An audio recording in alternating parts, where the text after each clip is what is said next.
маълум аст ки қочоқи ғайриқонунии маводи нашадор ва силоҳу аслиҳа яке аз хатарҳои ҷиддӣ барои инсоният боқӣ монда ба оромӣ ва рушди кишварҳо таҳдид менамояд. 19 апрели соли равон тахминан соати 14:20 аз ҷониби кормандони раёсати кумитаи давлатии амнияти миллии ҷумҳурии Тоҷикистон дар вилояти мухтори Кӯҳистони Бадахшон дар ҳудуди минтақаи наздиксарҳадии маҳаллаи Ғожаки ҷамоати деҳоти Ғарибшо, Шаҳбозу ноҳияи Шуғнон боз як далели қочоқи маводи мухаддир аз ҷумҳурии исломии Афғонистон ба ҷумҳурии Тоҷикистон ва муомилоти ғайриқонунии он аз ҷониби гурӯҳи муташаккили ҷиноятии трансмиллӣ ошкора пешгирӣ карда шуд. Зимни амалӣ намудани чорабиниҳои оперативии ҷустуҷӯӣ муайян гардид ки шаҳрванди ҷумҳурии Тоҷикистон Бағдавлатов Амдин Зафарович соли таваллудаш 1996 зода ва истиқоматкунандаи шаҳри Хорух, кӯчаи Холдоров, хонаи 35, миллаташ тоҷик, маълумоташ миёна муҷаррад, санаи 19 апрели соли 2022 тахминан соати 15:20 дар натиҷаи маслиҳати пешакӣ бо қочоқчиёни афғон дар минтақаи наздиксарҳадии деҳаи Ғожаки ҷамоати деҳоти Ғарибшо, Шаҳбозу ноҳияи Шуғнон маводи мухаддирро дастрас кардааст. дар рафти амалӣ намудани чорабиниҳои оперативӣ Бағдавлатов Амдин Зафарович ҳангоми аз минтақаи хизматрасонии дидбонгоҳи сарҳадии рақами 10 ба номи Шириншоҳ Шодтимурови отради сарҳадии Хоруғи раёсати қушунҳои сарҳадии Кумитаи давлатии амнияти миллии ҷумҳурии Тоҷикистон дар вилояти мухтори Кӯҳистони Бадахшон ғайриқонунӣ бо роҳи қочоқ интиқол додани 4 баста маводи мухаддир дастгир карда шуд. тақрибан як сол пеш Ромон ном рафиқам аз маҳаллаи Будсоди шаҳри Хорух маро бо иқбол ном қочоқбари афғон волисволии Шуғнон Афғонистон шинос кард буд. иқбол санаи 19 апрел соли равон ба ман занг зад, гуфт ки маводи мухаддир тайёр аст, омада гир. ман худ амин рӯз тахминаи соати 8 саҳар барои дастрас намудан маводи мухаддир ба деҳаи Ғожаки ноҳияи Шуғнон ба лаби сарҳад рафтам.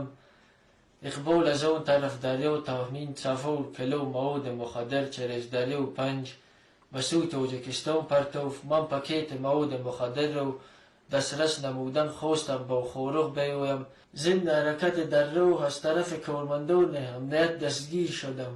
طبق خلاصه تشخیص مواد مصادره شده 3 کیلوگرم 240 گرم مواد مخدر نوع حشیش را تشکیل می‌دهد. خاطر رسان می‌نماییم که نام برده همچون عضو گروه متشکل نشر جلاب شهر خروق ماه اکتبر سال 2021 آشوربکوف رسول علیبکویچ را که نسبتش با ماده‌های 200 قسم 4 289 قسم 3 کدکس جنایتی جمهوری تاجیکستان پرونده جنایتی آغاز گردیده در جستجو قرار داشت از مقامات پنهان نموده برای او شرایط مساعد فراهم آورده بود. رسول زنگ زد به من گفت که پرابلم دارم وای گفت که ماشین را 2 نفر زدم در پول.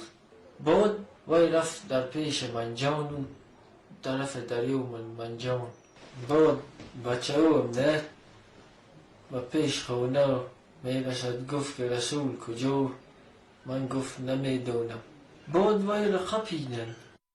оид ба далели мазкур нисбати Бағдавлатов Амдин Зафарович аз ҷониби шӯъбаи тафтишоти раёсати Кумитаи давлатии амнияти миллии ҷумҳурии Тоҷикистон дар вилояти мухтори Кӯҳистони Бадахшон бо дастрасии моддаҳои 200 қисми 3 банди ВГ, 289 қисми 3, 335 иловаи 1 қисми 2, 347 қисми 1 кодекси ҷиноятии ҷумҳурии Тоҷикистон парвандаи ҷиноятӣ оғоз гардида тафтишот идома дорад. میدانستم که دیر و زود دستگیر میشوم، اما از این کار احمقانه دست نکشیدم.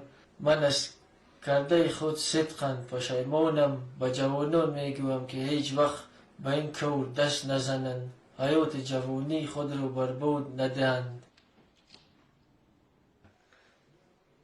ҳарчанд васоити ахбори омма оид ба зарар ва хатари муомилоти ғайриқонунии маводи мухаддир, тақдири ҳалокатбори ҷавонони ноогоҳ, изҳор намудани пушаймонӣ аз ҷониби дастгиршудаҳо паш карда бошад ҳам, аммо мутаассифона барои бархе нафарон дарси ибрат намешавад.